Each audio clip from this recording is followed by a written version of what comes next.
The reason the government invited me to Ghana was to help honor the year of return, the commemoration of the 400th anniversary of the transatlantic slave trade. So Sam and I visited Osu Castle, just one of the many forts from which millions of slaves began their forced passage across the ocean. This is Matilda, who gives tours here. This is a very important place. Can you tell us why? It was established in 1661 for trade. They were trading in gold, diamond, as well as slaves.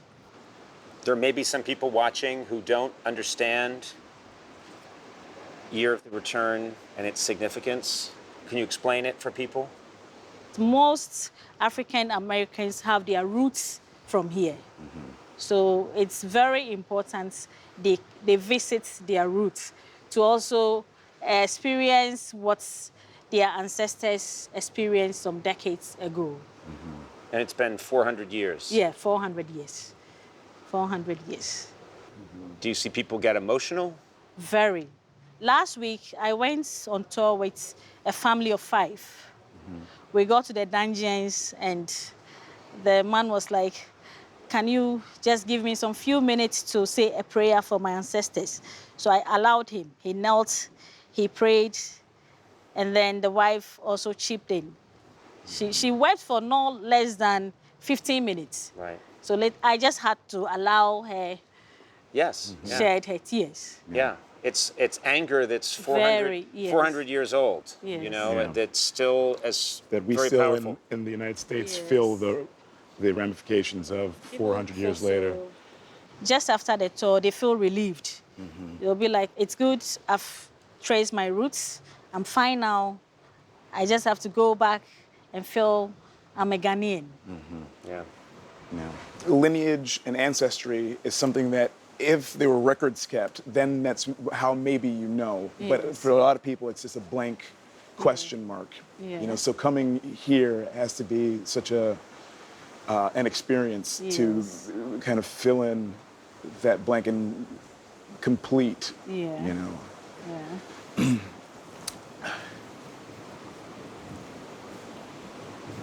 Thousands of Americans have made the trip to Ghana to reconnect with their past, including this inspiring group from Chicago.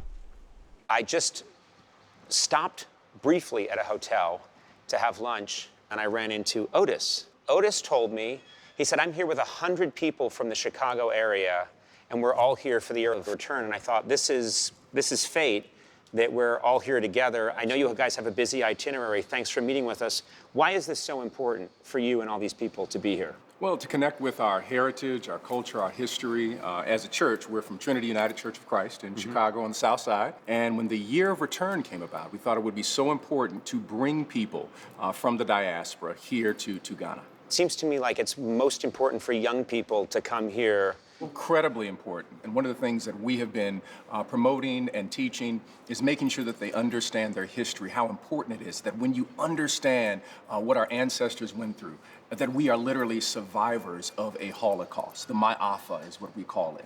And we wanted our young people to have that connection. Why is it important for you to be here?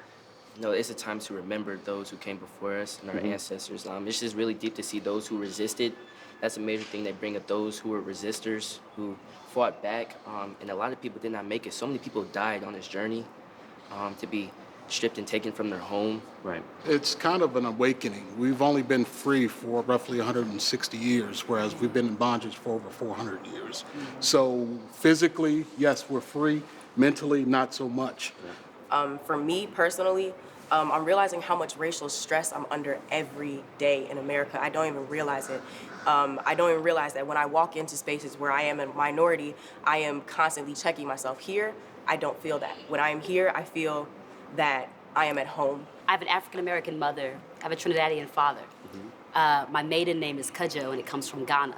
So coming here, the first hotel we stayed in, one of the portraits on the wall was named by somebody, James Cudjoe did it. And I was like, in the US, I never find anybody with that last name. It's a powerful connectivity of so many different pieces of our history that being here connects it all in ways that other places can't.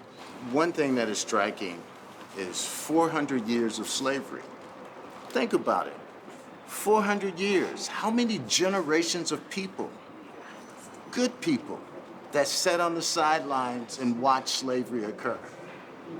This is a lesson that we all need to learn, is that if we see injustice, whether it's happening to us personally or happening to our neighbors, we got to find a way to speak out and stand up.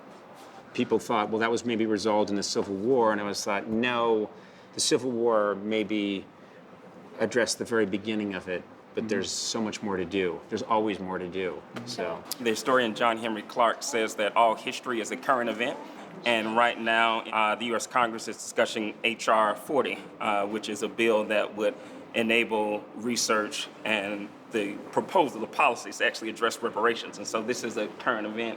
And one thing that's on my mind was with one of the guys that when we went back to one of the slave auction castles, he said that you can either be bitter, which means you can leave here weak, or you can either be better, which means you'll leave here stronger.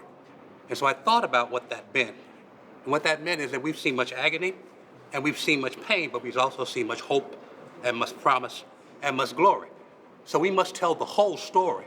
But let us put as much emphasis on the hope and on the glory and on the optimism as we tell the story, so that people can say, well, there is a brighter day. And if we stop and plant seeds, apple seeds, on which we will never see the shade, and plant them for other children, we're gonna be okay. And so I'm gonna leave here better and not bitter. Wow, that was man.